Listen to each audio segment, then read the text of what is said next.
시편 81편의 표제어는 아삽의 시 깃딧에 맞춘 노래라고 되어 있습니다. 이 깃딧은 기쁨의 노래 이런 뜻인데요. 이 깃딧에 대해서 세 가지 유래가 있습니다. 첫 번째, 이 포도를 수확하고 포도즙을 짜는 일과 관련된 곡조라는 주장입니다. 하나님이 주신 풍성한 결과에 감사하는 찬양에서 이 깃딧이라는 이 형식이 나왔다 이야기하는 것이고요. 또 한 가지는 가드라는 단어에서 비롯된 단어가 이 깃딧이다 이렇게 이야기하기도 합니다.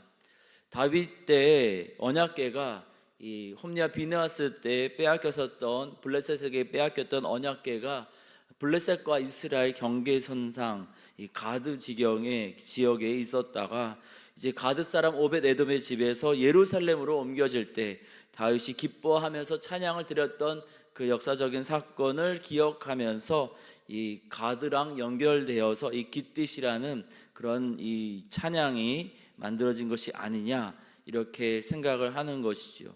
그리고 마지막 세 번째로 갓 사람들의 악기 또는 그들의 가락에서 따온 이 찬양의 종류다 이렇게 이야기하기도 합니다. 이 대표적으로 시편 8편이 이 깃딧에 맞춘 노래로 알려져 있는데요.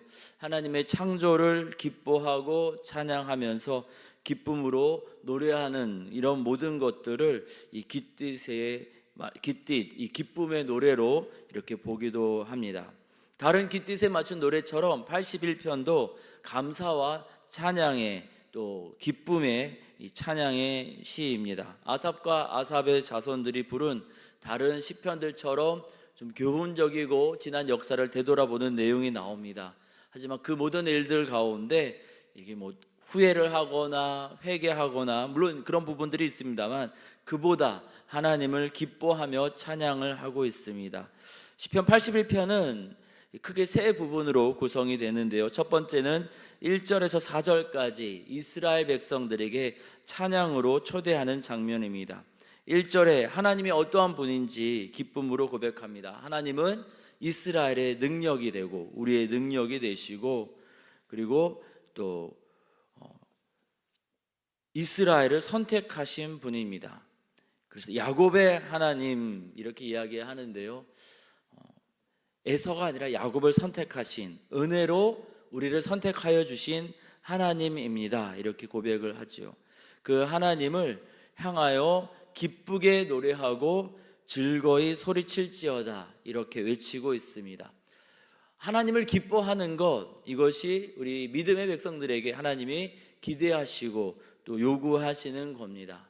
하나님을 그저 우리에게 도움을 주는 어떤 그런 존재만으로만 생각하는 것을 넘어서서 하나님을 사랑하고 하나님을 기뻐하는 것 생각만 해도 행복하고 즐겁고 그래서 우리의 신앙생활, 믿음 생활이 기쁨으로 또 웃음으로 감사로 가득 차기를 우리 주님은 기대하고 계십니다. 2절에 이 하나님을 깊이 생각함으로 시도 읊고 또 하나님 생각하니까 너무 즐겁고 행복하고 기뻐서 다양한 악기로 하나님을 찬양하자 이렇게 외치고 있습니다. 3절에 초하루와 보름과 우리의 명절 이 초막절을 이야기하는데요. 6월절 오순절과 마찬가지로 이 출애굽과 관련된 절기입니다. 광야 여정 가운데 그들이 정착하지 못하였기에 초막을 짓고 이 텐트를 짓고 그렇게 그들이 생활을 했습니다. 조금은 불편한 생활이었지만 그 시간 하나님과 동행하였던 것 감사하고 또 기억하고자 그들은 가나안 땅에 정착한 이후에 계속해서 초막절을 지키면서 하나님의 은혜를 기억했습니다. 그리고 이 절기는 곡식을 수확하는 절기였습니다.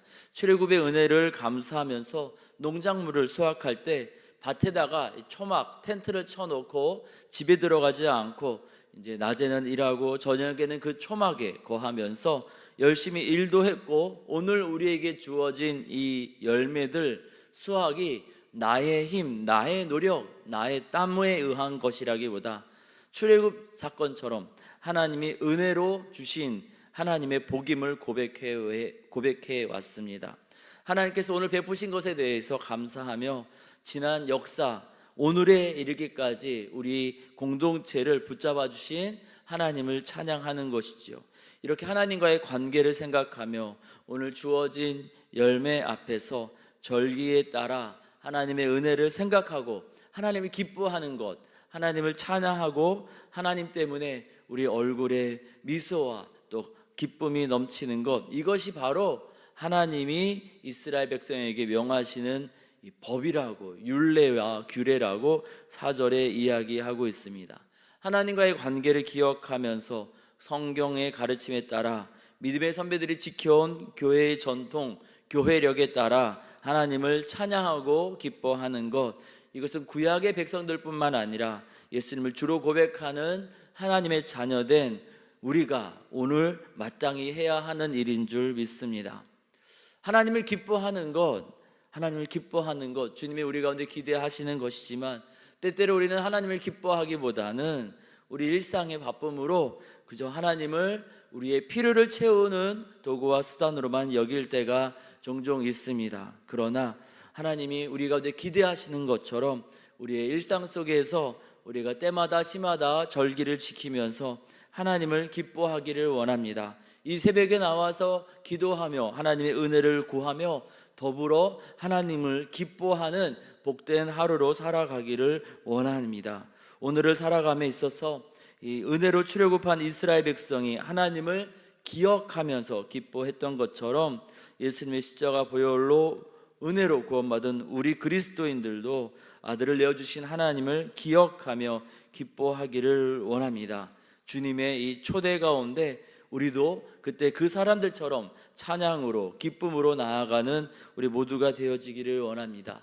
두 번째 부분은 5절에서 10절로 출애굽을 허락하신 하나님을 찬양하고 있는 부분인데요, 역사를 되돌아보는 것인데 이 부분이 이제 히브리 성경에서는 5절까지가 1년이고 6절부터 이제 이 두 번째 부분으로 들어갑니다. 5절을 새한글 성경은 히브리어의 의미를 살려서 이렇게 번역합니다. 그것은 하나님이 요셉에게 해주신 증언이지요. 이집트 땅을 치러 나가실 때요, 알지 못했던 말씀을 내가 듣습니다. 하나님이 그때 그렇게 들려주셨습니다. 우리가 하나님의 음성을 듣습니다 하면서 6절부터 하나님께서 말씀하시는 내용이 나옵니다. 개역개정 성경에서도 6절에 이렇게 나오죠. 이르시되 내가 하면서 하나님의 말씀을 1인칭으로 표현하고 있습니다. 하나님이 하신 일이다. 우리가 한 게 아니라 우리 손, 우리 땀, 우리 노력이 들어갔지만 이 모든 일은 하나님이 하신 것이다. 하나님이 직접 이렇게 말씀하시더라 하고 81편에서는 이야기하고 있습니다.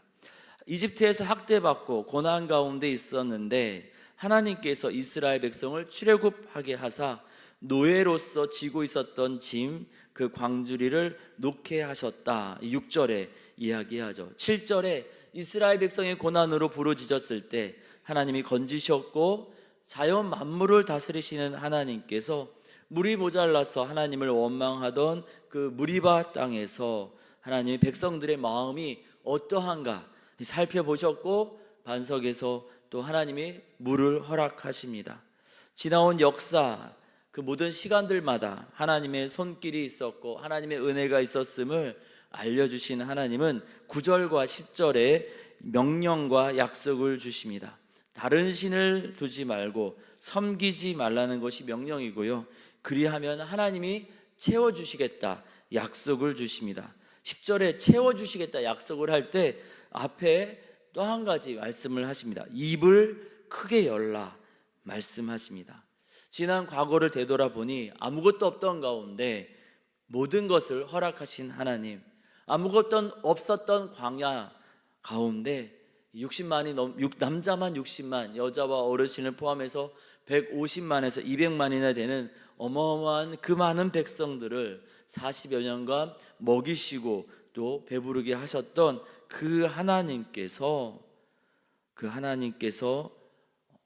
오늘도 함께 하심을 기대함으로 입을 크게 열 때, 소망 가운데 믿음의 도전을 할 때 두려움으로 주춤거리면서 뒷걸음질 칠 것이 아니라 도전하면서 과감하게 믿음으로 나아갈 때 하나님이 채워주신다는 겁니다. 이 두 번째 부분처럼 하나님께서 오늘도 우리에게 말씀하고 계시는 줄 믿습니다. 지난 역사 속에서 함께 하셨던 하나님께서 지난 과거의 그 기억으로만 끝나는 것이 아니라 오늘도 우리에게 복을 주시고자 함께하자, 믿음으로 도전하자, 너희의 입을 크게 열라 말씀하시면서 복으로 채워주시겠다 약속하고 계시는 줄 믿습니다. 이에 우리가 이 나라, 이 민족, 그리고 우리 교회 공동체, 우리 가정, 그리고 우리 각 개인과 함께 하셨던 그 하나님, 10년 전, 20년 전, 30년 전, 40년 전 그 시절에 함께 하셨던 하나님을 기억하면서 지금도 여전히 살아계셔서 우리 가운데 놀라운 일을 주시려고 작정하신 그 하나님을 기대함으로 우리가 입을 열어 기도하고 우리가 소망 가운데 믿음의 도전을 하기를 원합니다. 약속하신 대로 복의 복을 우리에게 풍성하게 채워주실 줄 믿습니다. 세 번째 부분은 11절에서 16절로 하나님의 인도하심을 따르지 않았던 지난 과거를 회상하며 다시 한번 소망으로 초대하시는 부분입니다. 11절과 12절에 이스라엘 백성들이 광야 여정 그리고 지난 역사 가운데 행하였었던 안타까운 모습을 언급하십니다.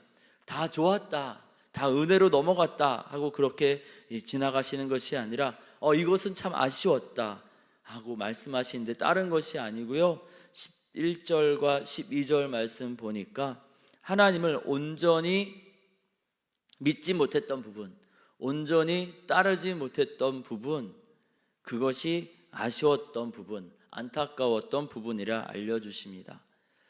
하나님의 소리를 듣지 않고 하나님을 원하지 않았던 것, 다른 것을 추구했던 것, 하나님만 바라보고 하나님만 높여야 되는데 다른 것을 추구하고 다른 것 때문에 마음 흔들렸던 것들, 그것이 아쉽고 안타까웠다 하시면서 13절에 다시금 소망으로 초대하십니다. 내 백성아, 내 말을 들으라.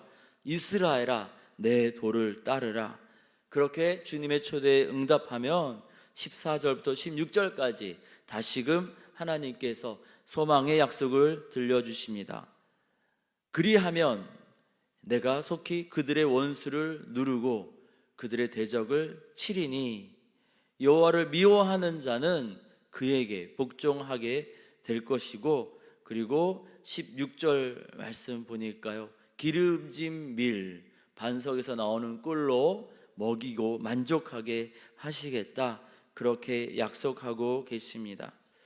이 우리가 더 말씀 중심으로 하나님의 뜻을 찾고 하나님을 기뻐하고 하나님 때문에 우리가 소망을 얻고 하나님 때문에 우리가 행복해 할 때 주님께서 다시금 우리에게 복으로 채워주시고 또 말씀에 약속하신 것처럼 반석에서 나오는 꿀로 우리를 만족하게 하여 주실 줄 믿습니다.